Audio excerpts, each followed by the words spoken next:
by sharing screen.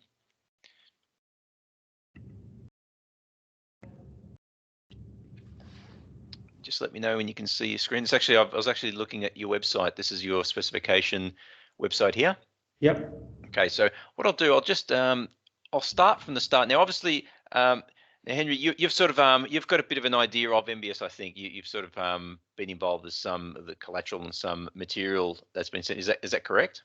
Yeah, we've had a big focus for our business has been being a digital first business over the last sort of 5 years. And taking our clients along that journey has meant we've just kind of been doing a lot of research into what specifiers want. And I know the NBS, particularly out of head office, I think in the UK, produces a lot of sort of the future of BIM or white papers on specification. So I've read a lot into that stuff. The actual platform itself, I'm not too familiar with. Okay, that's good. It's good. Well, you got the heritage right there. Obviously, NBS is a UK company founded almost 50 years ago now.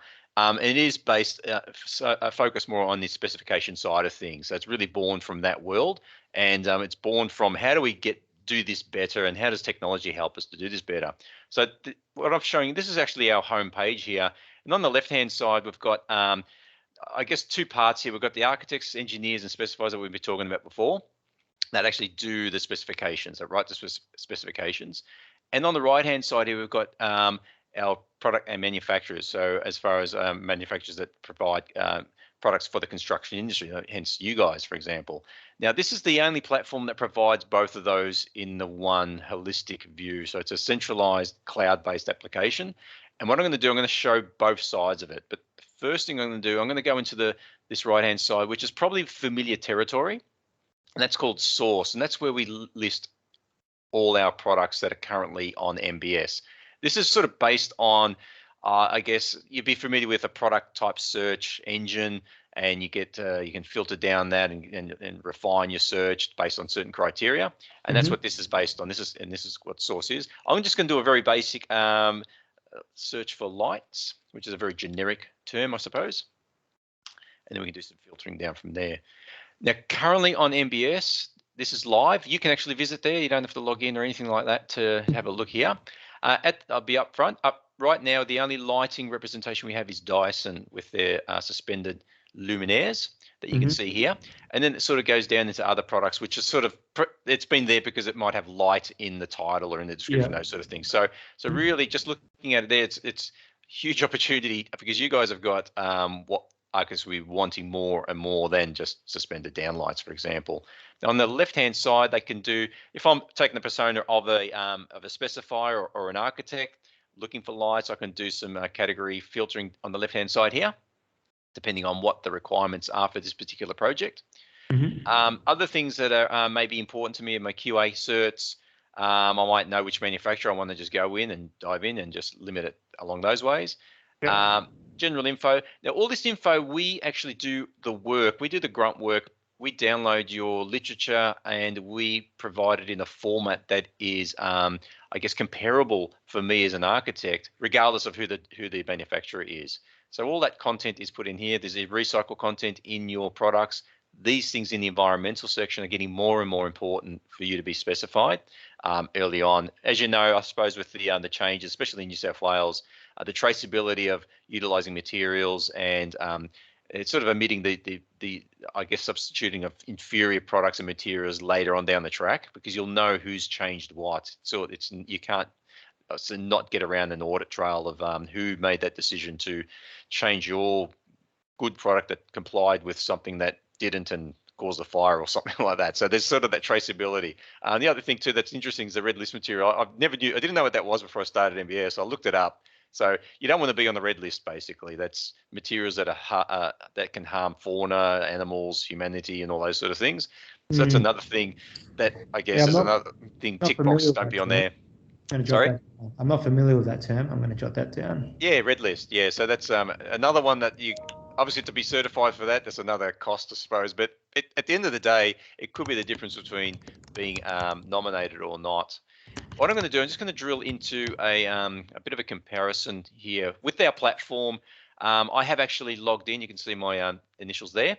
I've got the ability to do some search and favorites, but I'm just going to compare these two from Dyson here, side by side. Now, I liken this to if you've ever been online for doing internet, I guess checking out insurance policies or power sort of offerings and those sort of things. Oh, whatever there. Let me just try that. Yeah, this is the funny thing is right now we're in the process of building out a compare tool on our own website, so very familiar with this. Okay, well, we might be able to save you the hassle. So, and actually, we can actually host this on your website, what we're showing you. But anyway, we'll do a compare. Now, it's two of the same. It's a Dyson versus Dyson. So, but depending on the requirements, I can do summary side by side. So again, if it didn't really matter who the manufacturer was, I can do this side by side. From my point of view, that's gold, because then I can just quickly see is it IP20, or one was IP40 if it needed for bad weather situations, whatever it might have been. 4,000 Ks, they're pretty much both the same, aren't they? Here we go, the wattage, that's higher wattage, and so on and so forth. So depending on what my criteria is, I can do a bit of a short list here. I'm actually going to click the CU beam, just, I don't know, because I like that one. And in there, I can actually go in and drill down on the full info. Again, everything you see here, we have swiped it from, in this case, Dyson provided us with a PDF, and our authoring team grab that information from the PDF into our format here. So you as a manufacturer don't have to do this part here. That's what we do, and it as much as actually making sure that the standards are Australian standards, and standards are always up to date and those sort of things. So we manage all those sort of things. As I scroll down, I see on this particular case, we've got similar products, but if there was a case study that Dyson put out and had those lights in there, we could have that here. And if there was a case study, I could click on it, read the case study, and in the case study it says, oh, by the way, these are the products used, and I can go back and see the products that way. So we look after all the links side by side. So I'm just done my comparison there. Just out of interest, I'm going to look at the category. We use Uniclass, but we've got other different classification systems that are used by the Aussie specifiers at the moment, and the class of suspended luminaries for this particular light item, and I'll explain why that's why I need to know that. But pretty much from here, I didn't want to go too deep into here because it's pretty obvious, but it's a list of all our products based on my search criteria, my filtering, and those sort of things. But is that sort of pretty cool as far as your understanding of what the source side of NBS is? Yeah, I mean, we've historically subscribed to very similar platforms. You know, essentially they're a directory of products that a specifier can look to without having to go from website to website.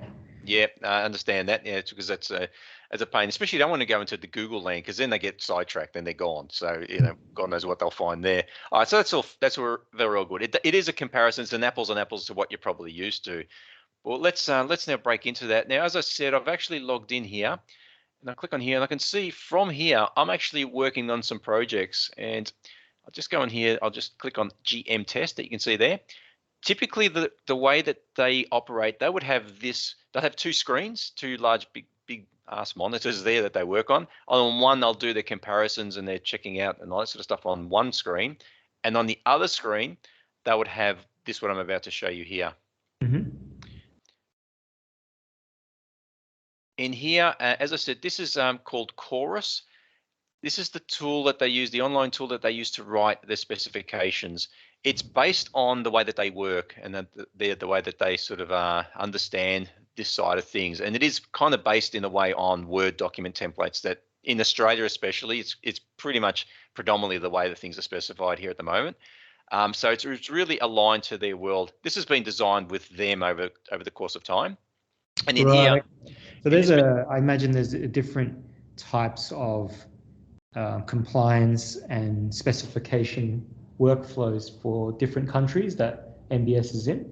Yep, correct. Yeah, at the moment NBS is in the UK, Australia, when just broken into Canada, and in the APAC region there is talk New Zealand and Southeast Asia, but that's sort of down the track. But you're right. Everything that you see here, all the standards are aligned. As I said, NBS Australia look after and manage and maintain those standards for each category in here. It's not just lighting, it's everything. So as an architect specifier, I don't have to worry, or I'm using a document I use 5 years ago, not knowing it's out of date. I just put it in there and not aware of these sort of things. I know when I go into here, everything is up to date, and it gives me some handy hints. So what I'm going to do in here, I would do a search similar that I did before for lights and luminaries, but I sort of did that before. So just to quickly jump into it here. Yep. So in here, I've got all my categories in there. I'm just going to click on this one here, which we have the Dyson products in. And we'll go contents. Let's have a look here. Now on the left-hand side, this, when I said before, it's sort of replicating their world, and they're sort of used to being in Word documents, yeah? So this, when they open up, if it's a like a spec pack or one of those things, they'd have a Word doc for lighting or luminaries or suspended luminaries, and already have these fields already in there for them. As I mentioned before, it might have outdated information. They kind of copy and paste. But as I'm going in here, I'll just click on standards, for example. Did you see on the right-hand side it changed? Now, if I want to, I can write this spec manually the old way, old school, if I really wanted to, and I can make sure the standards are correct in here. And as I go further on, I can say the descriptions are here, and these are some descriptions, handy hints if you like, rather than me going to Google and finding out what are the usual things in there. And as I'm going down to different categories, different areas, the different I guess suggestions of different standards that you can see there, I can actually click those and add them into my spec that way, or click and just see what that standard is to make sure if it is relevant. So the IP 2354, for example, that's all really good. That alone in itself, for them, is worth the ticket for them to be on Chorus rather than do this manually, because as you know, they're not experts in everything that they have to specify. This is a really good way to get a starting point to it. However, what I'm going to do is just skip that right now and click on this manufacturer tab here. Did you see how on the right hand side it showed our products that were in the category? This is what we did previously. We did our A/B comparison and those sort of things. So I already know from all that which product I like to put in here. And this is really I guess the key differentiation between NBS and all the other platforms really in Australia. But the ability to just click on that and it'll actually populate my spec for me and allow me now to do the if there's any variants that I'm allowed that I can do for this particular product. The IP just is on 20. If any variants on the luminaries is 4,000. If there was any variants in there, I'll be able to do that here and select which one. Now, if I'm not sure, I'm just saying if there's any variants in there, they're all pretty much standard. I thought there might have been one. No, but if there's not, and that's where you can have one product with multiple options and variants. So one product might come in black, silver, gold, or whatever it might be. So it's still one product, but I can then choose the finish that I would like from it. As I scroll down, if there's things that weren't included in the literature from or the specs from the manufacturer, but I really need it as a specifier, I can actually operate that. I can actually click it in line, and then if I need some help, I will actually contact you. Of course, you have your details here. I would not put a 1-800 number there. That would be cruel. Put the number there of someone who can help them, because I'm an architect specifier. Give them a direct line to someone who can answer questions, because that's with their mindset right now. But that's really a brief intro into Chorus, which is the specification writing tool. There's a whole bunch of stuff that I won't even be able to show you here, but it's about the collaboration, using templates, spec notes, and all those sort of things are available on here. So it's a really centralized repository.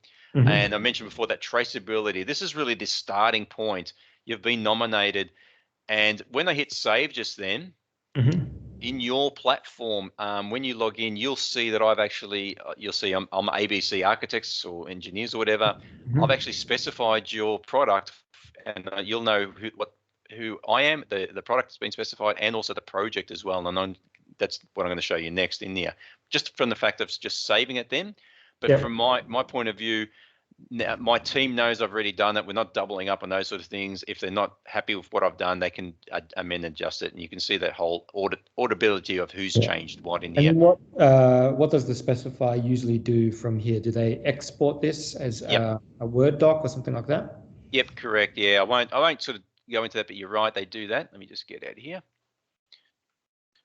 to my demo project.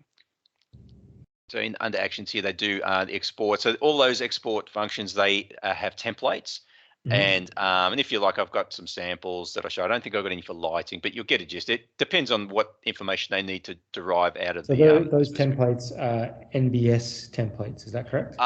They're branded from the specifiers organization, and the information that they extract.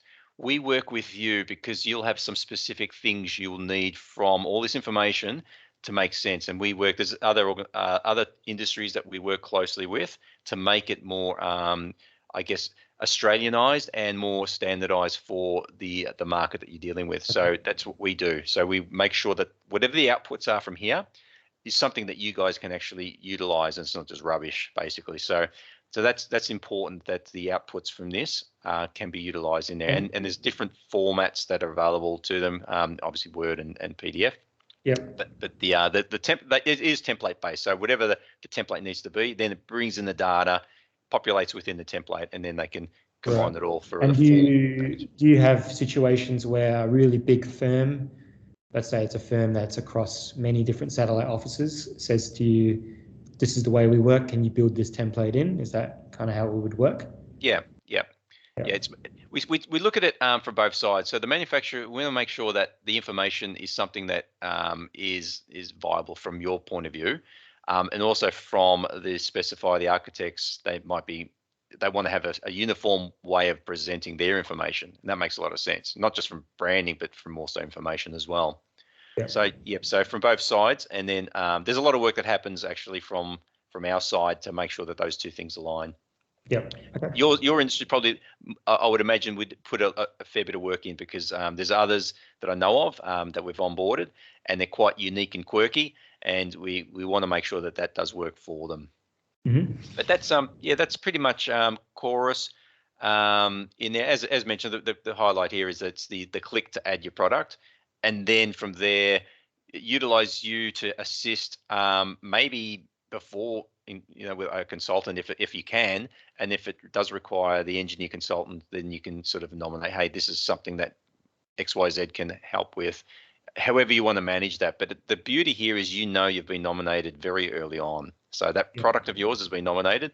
Maybe the architect doesn't really care the details of it, I just like the look of it, bang, it's in, rather than just having a generic downlight, IP20 or whatever it is.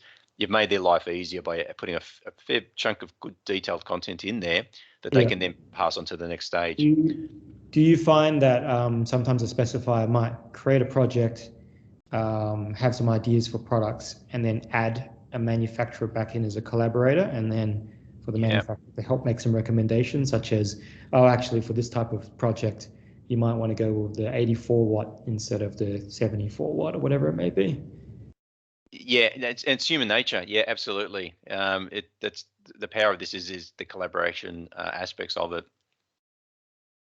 Okay. Just one other question on the collaboration side.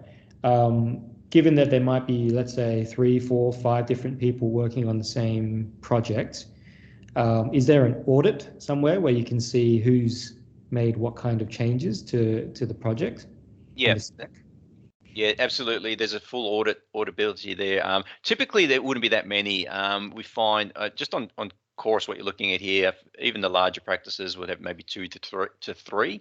Yep. Because not everyone sort of does the specification. Again, what I'm showing you here, when I was showing you when I clicked the button and the product went in, that's the same functionality from a 3D perspective. If I was in Revit, we've got Revit plugins, AutoCAD, I think Bentley as well. We're getting Bentley plugins written at the moment. So that functionality is exactly the same. When I do my search, my filtering, say this is the product I want for my downlights, for example, I click and I attach it to them in the model, the downlights in the model, and that then replicates wherever there's that downlight. That's actually the product we want.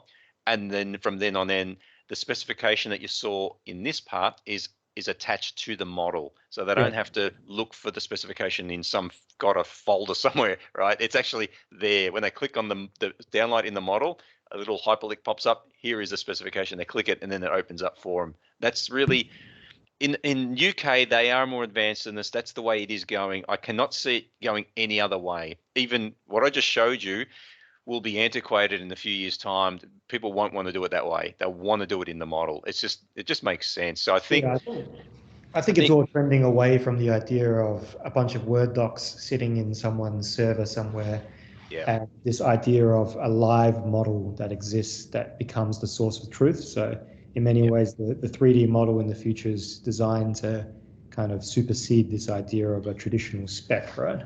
Yep. And there'll still be elements of it. And as I said, the key is the ease of finding that spec and the detail of the spec, because obviously a model's going to show only certain information. But the fact that you don't have to go finding it and searching for it, and is that the current one? It's always going to be the current one. You know, that's it. There's the not just the audit history, but the version history and all those sort of things. So it's typically what you would expect from an online system. Obviously, it's cloud-based. All you need is the internet. You don't, as I mentioned, these guys are all working from home at the moment, especially over in the eastern states, and they collaborating as if they were in the office talking to each other. But just before the last lockdown, I actually visited when we were back in the city. It was eerie. There's an office full of desks with computers and monitors on there. It was all empty, and just the only guy there was the manager. And I said, "Oh, has everyone got the day off today?" He says, "No, mate, they're all working. They're all just working from home." Even though lockdown was sort of over for those few weeks, unbeknownst to me, I thought it was over for good. But they were all still working from home, and they were just accessing their computers, doing the 3D stuff that they needed to do, but all working from home. So it's very eerie looking at that. And he's just there opening the fort, just in case there's a courier that drops stuff off. It's him. He signed up for it. But anyway, I just noticed the time was just on half past. I'll just quickly go to the unless there's any other questions on this. But if you think of anything else, just happy to share. If you've got anything else. But I just wanted to show you really the gist of what it's about. This is really what it is about. It's not the first bit I showed you. It is getting it into the spec right here, right now, and making it easy for them to choose you. The partner platform is what I'm just going to quickly show you. Everyone that's every manufacturer gets access to this. It's the partner platform. I didn't really go into it in too much detail, but in Source, we had the case studies, we had about us and a profile of who you guys are and what you're all about. It's sort of like a mini website, if you like. It's all within Source. You manage that content. And what I wanted to show you here is the analytics side of it. When I clicked save, now just keep in mind, this is just test data. This is our test company, NBS. So none of this data is real or true. The figures are sort of all skewed because a lot of people use it to do demos. But basically, the overview shows you, the yellow line shows the current data. I'm just going to go on impressions. That's how many times you were just viewed but not selected. That's in the source. You just happen to appear in their page results. Views is how many times you actually viewed specifically. Where they've opened up your that when I open up the Dyson one, for example, that'll be a view. And added to spec means I clicked the save button when I was doing my spec. Yeah. So that's they're the two main metrics. They're the views and added to spec. I think they're the two main important ones. You see this. This is live data. So as soon as I hit save, that gets updated. The yellow line represents current date range. At the moment, I think I've got just a 6 months. It's actually from the start of the year to now. So that's the date range. And then the purple dotted line represents the same period of the previous 6 months. So you can see trending and so on and so forth, which is really cool. Anytime you see a graph like this, you've got an export to Excel here, that little icon there. So then you can export it out and do some other analytics there. The one I wanted to show you is the products. From a products point of view, again, it's the same things. That's how many times we're added to spec. But as I drill down, I get to see the actual products that were added to spec, and we can do like a filter of which ones were added more. And in here we've got this is the test product, a ceramic floor tile on cement, sand, mortar is the product. The practice is Lovelocks. This is actually a UK practice. The project name is Liberty. The location, when it was, and these two products were specified for that, and then so on and so forth. So I can get to see which products are actually ticking some boxes here, which ones maybe are not, which ones do we need to have a look at, do we have to do some more marketing, or what are the reasons why. But the beauty here is I know Lovelock Mitchell have specified me, so I can actually, if I want to make a call, if I know someone in there, I can actually say, hey, by the way, I've noticed you've nominated us for Liberty Project. Hey, do you need any help with that? Because it's, it seems like a big project, blah, blah, blah. You can actually be more proactive right in this design stage. sort of answering your question before about being more involved in this early stage in making them the right decisions, because they might have chosen something that's just totally wrong. But yeah, you can help them adjust that right here, right now, before it's too late, before it goes through. And the other thing, when I click on the product, I get it from a product perspective now, individual product. Obviously, there's just the one practice that nominated this particular product. So if there were more, you'll get to see from a product point of view how that's been going and tracking. Again, you can export that out and do whatever you will need to do for that. Okay, but so that's pretty much it. There's a whole bunch of other stuff in there I won't really go into. I think they're the main things that people are sort of interested in. Oh, cool, we get to see if we've been specified. Normally, you don't know anything. You just sort of find out at the end. Think, oh, we've been specified. Yay, right? And it's a bit of a surprise. Now, probably the last thing I need to show you are the different packages. I'm not sure if you sort of know the different packages that are available. Let's just make this a bit smaller so you can see it. So there's three packages. Basic is pretty much a listing of your company profile, case studies, literature, but no products. So everything I've shown you this Arvo is called the Essential package. And that gets you on the source, it gets you specified, gets you click to add to product and those sort of things, and the analytics. The way the Essentials works is based on how many products, and it's a yearly subscription. So just to give you an idea, for 1 to 10 products, the yearly subscription is $9.5 grand. Yep. Okay, and then for every 10 products after that, it's $500. Now, I'll send you an email after this explaining sort of that, and also to the other parts of the demo as well, so you don't have to sort of madly write this down. What we find typically, when I looked at your website, you've got a lot of products. I just went onto your Specifier page. You'd probably say not all of them would sort of be suitable for this type of platform. You might want to pick the usual suspects, the ones that get nominated, you find get nominated a lot, or the ones that are easier to nominate, whatever it is. Right now, I am talking to a number of other lighting companies. Probably you've heard of a few: Mason, Eagle, Inlight, and ELS.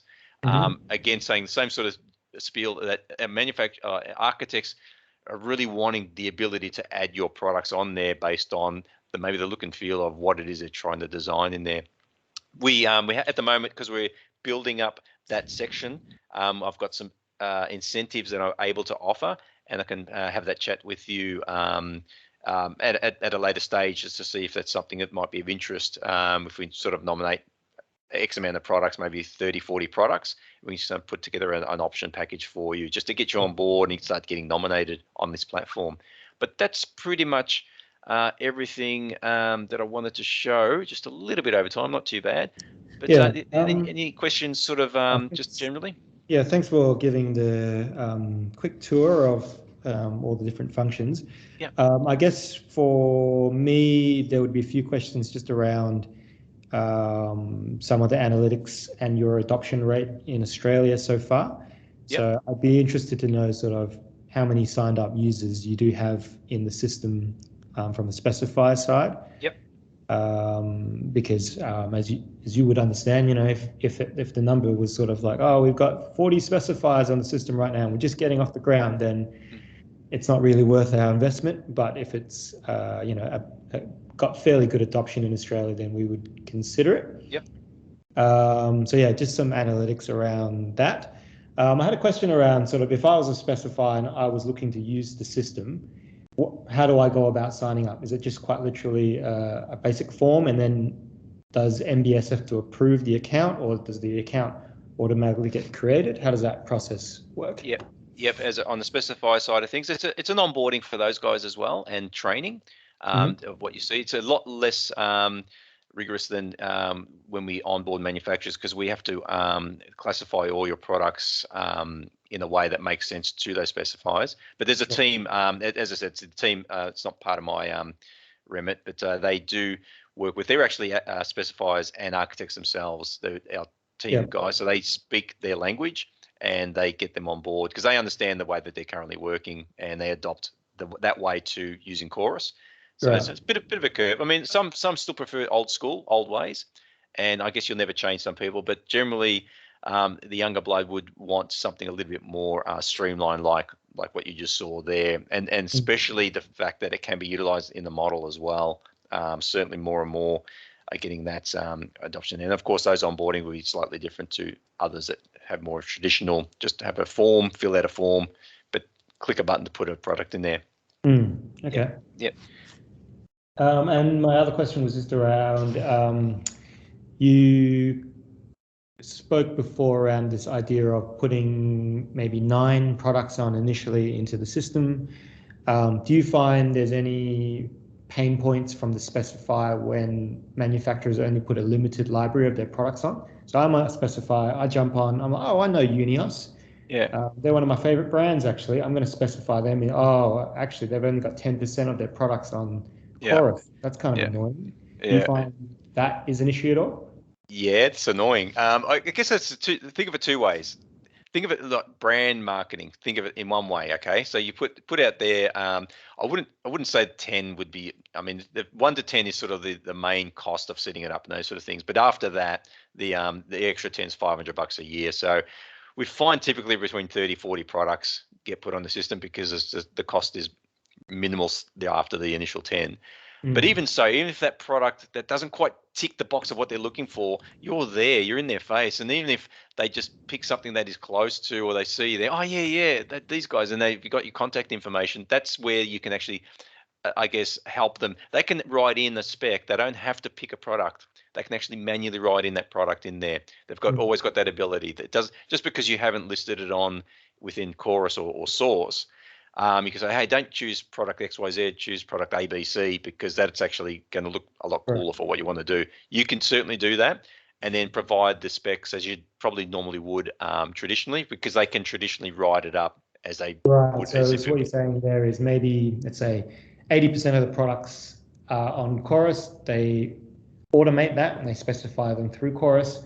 The remaining 20% of the products they would specify manually, but still via Chorus. So they would jump in there and they would just write in, what the product code is, what the manufacturer is, et cetera, the specs and so forth. Yeah. Or if they really don't find anything they like, regardless of whatever it is, they just, so from their point of view, they can just write it manually as a generic builder. You choose what you think, right? They could do that as well.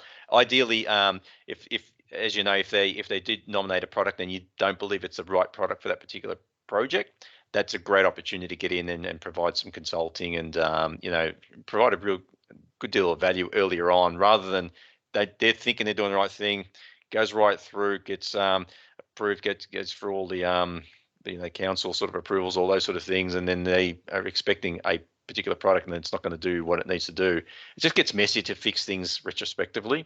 It's always better to be up there in front, and this is a great way for that to happen.